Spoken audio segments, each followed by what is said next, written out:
Героиня этой истории по кличке Фиона с детства жила только в страхе. Она попала в собачий отлов, будучи 4-месячным щенком.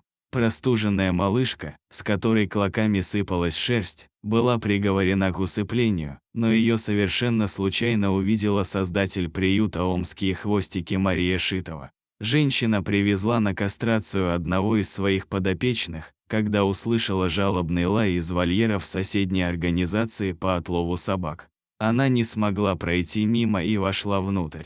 Там, в тесноте, сидело множество щенков, а в угол забилась самая маленькая, худенькая и болезненная из них. Это и была Фиона. Мария уговорила сотрудников отлова отдать уже ожидающую своей очереди на усыпление Фиону ей.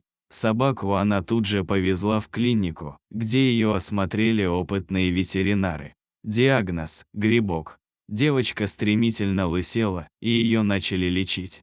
Худенькая и стеснительная Фиона боялась, кажется, всего, и предпочитала тихо и скромно сидеть в уголочке, не поднимая головы.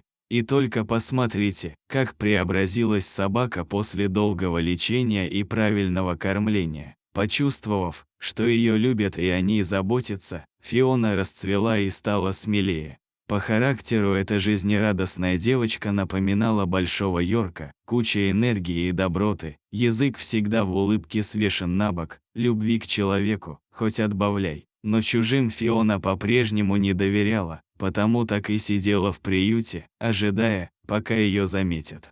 Спустя 2 года ей повезло встретить свою судьбу. Она отправилась в семью, где уже жили другие животные, в том числе и забранные из приютов.